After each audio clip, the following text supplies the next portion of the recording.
அவர்களின் பொறுப்பு ஞாயிறை இந்த நாளில் நாம் கொண்டாடி மகிழ இருக்கின்றோம். எனவே நீங்கள் அனைவரும் இந்த நாளில் கூடி வந்திருக்கின்றீர்கள். உங்கள் அனைவரும் நிறைவாக ஆசீர்வதிப்பாராக. இந்த நாளினுடைய முன்னுரைக்கு நாம் செவிமடுப்போம். இன்று நாம் குருத்து ஞாயிறை கொண்டாடுகின்றோம். புனித வாரத்தின் தொடக்கமாகவும் நுழைவு வாயிலாகவும் குருத்து ஞாயிறு அமைகின்றது. பிறர் நலமெடுத்து தன்னலம் நாடும் நம் அரசியல் தலைவர்கள் மத்தியில் இயேசு முற்றிலும் வேறுபட்டவராக மாறுபட்டவராக காட்சியளிக்கின்றார். கொள்கை பிடிப்பே இல்லாமல் நாற்காலியை மட்டுமே பிடிக்க வேண்டும் என்ற பதவி ஆசையுடன் தலைவருக்கும் நுழையும் நமது தலைவர்களை போலன்றையும் நமக்காக தன்னையே வெறுமையாக்கி அந்த வெறுமையை நிறைவு காண குறைக்கின்றார் நம் தலைவர் இயேசு. தன்மான தலைவன் பாமர மக்களின் பாட்டாளி உங்களுக்காக உழைப்பவன் என்ற பொய்யான கோஷங்களோடு நம் மத்தியில் வளம் வந்து சுயநல கோரிக்கை தங்களை மறைத்துக் கொள்ளும் நமது தலைவர்கள் மத்தியில் இயேசு உண்மையான மக்கள் தொண்டராக எருசலேம் நகருக்குள் நுழைகின்றார். விடியலுக்காக இயங்கிய விளிம்பு நிலை மக்களுக்கு இயேசுவின் இந்த எருசலேம் பயணம் புத்துயிரையும் புதிய நம்பிக்கையும் தருவதாக அமைகின்றது. அத்துமீறி எருசலேம் ஆலயத்திற்குள் நுழையும் இயேசுவின் என்ற செயல் பழுதடைந்து ஒடுக்கப்பட்ட நிலையிலும் வாழ்ந்த பாமர மக்களின் நம்பிக்கை கனவுகளுக்கு புதிய அர்த்தம் கொடுப்பதாக அமைகின்றது.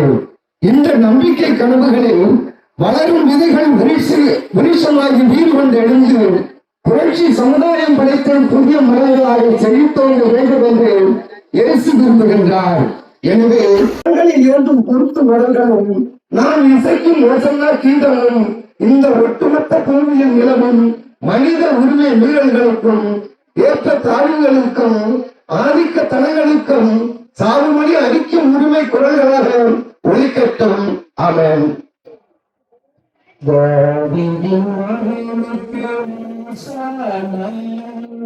ஆண்டவர் பெயரால்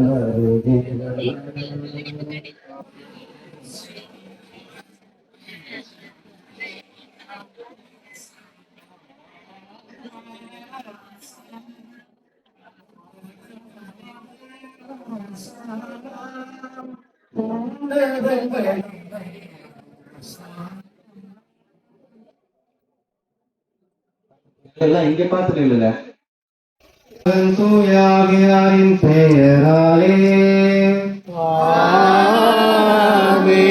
நம் ஆண்டவராகிய இயேசு கிறிஸ்துவின் அருளும் கடவுளின் அன்பும் தூய ஆவியாரின் நட்புறவும் உங்கள் அனைவரோடும் இருப்பதாக.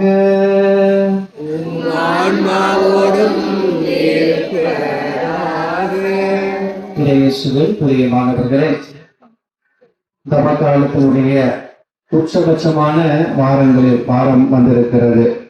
நாம் தவக்காலத்தினுடைய உச்ச நிலைக்கு வந்திருக்கின்றோம். இந்த நாளிலிருந்து நாம் புனித வாரத்தை தொடங்க இருக்கின்றோம். இந்த நாள் எதை குறிக்கிறது? முன்னுரையில வாசிக்க கேட்டோம். ஆண்டவர் எருசலேமுக்குள் நுழைகிறார். இது எப்பொழுதும் அவர் ஆலயத்துக்கு சென்று ஜெபித்து விட்டு மீண்டும் திரும்பி போவதற்காக அல்ல, எருசலேமுக்கு சென்று தன்னுடைய வாழ்வை கொடுப்பதற்காக செல்லுகிறார். நாம் இங்கு கூட இருக்கக்கூடிய அனைவருக்காகவும் இயேசு தன்னுடைய வாழ்வை கொடுத்திருக்கிறார். எனவே அதை உணர்ந்தவர்களாக இந்த பவனியிலே நாம் பங்கு பெறுவோம். அன்புமிக்க சகோதர சகோதரிகளே, தவக்கால தொடக்கத்திலிருந்தே தவ முயற்சிகளாலும் பிறரன்பு பணிகளாலும் நாம் இதயங்களை தயாரித்த பின் இன்று நாம் ஒன்று கூறியுள்ளோம். இதனால் நம் ஆண்டவருடைய பாஸ்கா மறை நிகழ்வை, அதாவது ஆண்டவருடைய திருப்பாடுகளையும் உயிர்ப்பையும் உலகளாவிய திரு அவையோடு சேர்ந்து அறிவிக்கின்றோம். இப்பாஸ்கா மறை நிகழ்வை நிறைவேற்றவே அவர் தம் நகரான எருசலேமுக்குள் நுழைந்தார். எனவே மீட்பு அளிக்கும் இந்த நுழைவை நாம் முழு நம்பிக்கையுடனும் நிறைப்பற்றுடனும் நினைவில் கொண்டு ஆண்டவரை பின் செல்வோம். அவருடைய அருளினால் சிலுவையின் பங்கேற்பாளர்களாக மாறி அவருடைய உயிர்ப்பிலும் வாழ்விலும் நாம் பங்கு பெறுவோமாக. மன்றாடுவோமாக. என்றென்றும் உள்ள எல்லாம் வல்ல இறைவா, இக்குறுத்தோடைகளை உமது ஆசியால் புனிதப்படுத்தி அருளும். அதனால் கிறிஸ்து அரசரை அக்களிப்புடன் பின்பற்றும் நாங்கள் அவர் வழியாக நிலையான எருசலேமுக்குள் வந்து சேர ஆற்றல் பெறுவோமாக. என்றென்றும் வாழ்ந்து ஆட்சி செய்கின்ற அவர் வழியாக உம்மை மன்றாடுகின்றோம்.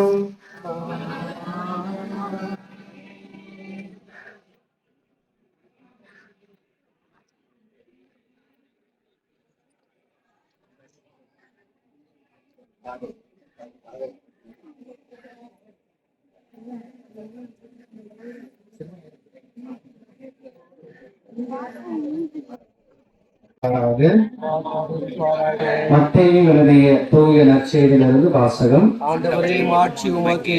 அதிகாரம் 21 இறை வார்த்தைகள் 1 முதல் 11 முடிய. இயேசு தம் சீடரோடு எருசலேமை நெருங்கிச் சென்று ஒலிவமலை அருகில் இருந்த பெத்பகு எனும் ஊரை அடைந்த போது இரு சீடர்களை அனுப்பி, நீங்கள் உங்களுக்கு எதிரே இருக்கும் ஊருக்குள் செல்லுங்கள். சென்றவுடனே அங்கே கட்டி வைக்கப்பட்டிருக்கிற ஒரு கழுதையையும் அதனோடு ஒரு குட்டியையும் காண்பீர்கள். அவற்றை அவிழ்த்து என்னிடம் கொண்டு வாருங்கள். யாராவது உங்களிடம் ஏதேனும் சொன்னால் இவை ஆண்டவருக்கு தேவை என சொல்லுங்கள். உடனே அவர் அவற்றை அனுப்பிவிடுவார் என்றார். மகள் சீயோனிடம் சொல்லுங்கள், இதோ உன் அரசர் உன்னிடம் வருகிறார். அவர் எளிமையுள்ளவர், கழுதையின் மேல் ஏறி வருகிறார், கழுதை குட்டியின் மேல் அமர்ந்து வருகிறார் என்று இறைவாக்கினர் உரைத்தது நிறைவேறவே இவ்வாறு நிகழ்ந்தது. சீடர்கள் போய் இயேசு தங்களுக்கு பணித்தபடியே செய்தார்கள். அவர்கள் கழுதையையும் குட்டியையும் ஓட்டி கொண்டு வந்து அவற்றின் மேல் தங்கள் மேலுடைகளை போட்டு இயேசுவை அமரச் செய்தார்கள். பெருந்திரளான மக்கள் தங்கள் மேலுடைகளை வழியில் விரித்தார்கள். வேறு சிலர் மரங்களிலிருந்து கிளைகளை வெட்டி வழியில் பரப்பினர். அவருக்கு முன்னேயும் பின்னேயும் சென்ற கூட்டத்தினர், தாவீதின் மகனுக்கு ஓசன்னா, ஆண்டவர் பெயரால் வருகிறவர் ஆசி பெற்றவர், உன்னதத்தில் ஓசன்னா என்று சொல்லி ஆர்ப்பரித்தனர். அவர் எருசலேமுக்குள் சென்றபோது நகரம் முழுவதும் பரபரப்படைய, இவர் யார் என்னும் கேள்வி எழுந்தது. அதற்கு கூட்டத்தினர், இவர் இறைவாக்கினர் இயேசு, கலிலேயாவில் உள்ள நாசரேத்தை சேர்ந்தவர் என்று பதிலளித்தனர்.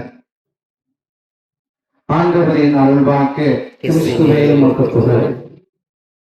அன்புக்குரியவர்களே, இப்பொழுது நாம் பவனியை தொடங்க இருக்கின்றோம். எனவே இந்த காட்டாயசிக்கு முன்பாக நாம் அனைவரும் செல்வோம். முதலாவதாக சிலுவை ஏந்தியவர்களும் மெழுகுவர்த்தி ஏந்தியவர்களும் செல்வார்கள். அதற்கு பிறகு குருவானவர் நான் செல்வேன். எனக்கு பின்பாக குழந்தைகள், பெண்கள், ஆண்கள் என 20 வரிசையில் வந்து நல்லா இருக்கும்னு நினைக்கிறேன். அதை கொஞ்சம் ஃபாலோ பண்ணிக்கோங்க. ப்ரேயர் கிளாஸ் பாட்டு பாடிட்டே வருவாங்க. தெரிஞ்சவங்க பாடுங்க, தெரியாதவங்க பாட்டை கேட்டுக்கிட்டு வாங்க. தேசிக்கு வராது. எருசலேம் ஆலயத்திற்கு இயேசு நுழைகிறார். அதை நினைவு கூர்ந்து நாளை நாம் கொண்டாடுகின்றோம். அதை மனசுல வச்சுட்டு நம்முடைய பவனியை நாம் தொடங்குவோம். அன்பு சகோதர சகோதரிகளே, இயேசுவை புகழ்ந்து ஆர்ப்பரித்த மக்கள் திரளை போன்று நாமும் அமைதியுடன் புறப்படுவோம். கிறிஸ்துவின் பெயரால் ஆமென்.